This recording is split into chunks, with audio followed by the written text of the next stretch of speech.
Good afternoon. In today's In the Meantime, I want to talk about this Sunday's gospel, the famous line from Jesus, "Who do you say that I am?" I seldom write extensions for the Sunday sermon, but this time the topic is too important. Matthew's gospel has Jesus taking the disciples to that den of iniquity, which is Caesarea Philippi, and he poses the question to them. Some say that I am John the Baptist, others Elijah, but who do you say that I am? To which Peter blurts out the answer, and what will become Christianity is started right there. It is human nature to form like-minded tribes and clubs and associations. Such social bonds give us comfort and familiarity. Ideas can circulate in such groups in a kind of shorthand which gives identity and comfort to the insiders and makes outsiders readily identifiable. But like-minded groups can be dangerous. When it is a political party, groupthink leads to self-righteousness and exclusion of new ideas.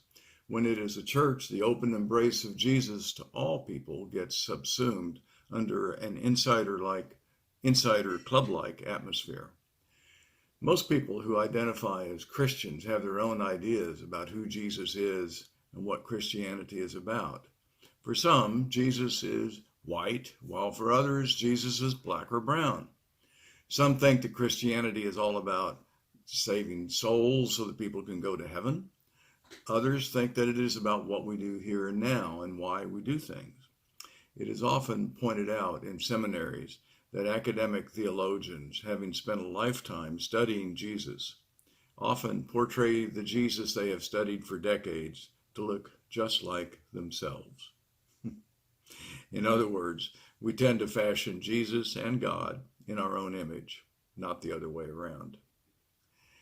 Reading the Bible in a certain way leads many people to make exclusive claims about Jesus, that he is the only way, that he is the way, the truth, and the life. But how can we be certain that a different Son of God may have appeared to other groups of people in their own social historical context? How can we be absolutely sure that the Jesus we have fashioned in our hearts and minds, largely in our own image, is the only valid representation of Jesus and the Christian belief? How do we know that a tribe of, quote, primitive peoples living in the jungle somewhere were not visited by the living Christ and they follow his or her teachings? The short answer is we cannot be certain. To use the Bible as a proof of our exclusive claims is to engage in circular logic, that is, to use something to prove itself. To use the Bible in this way is to set up infallibility as a kind of idol to be worshipped. And of course, we all know what the Bible says about idol worship.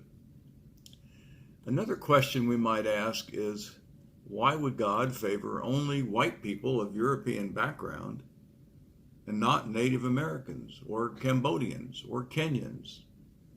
If we can rid ourselves of each group's tendency to define and defend Jesus in their own terms by making exclusive claims, then maybe we can learn to get along better with each other. Wouldn't that be a good thing?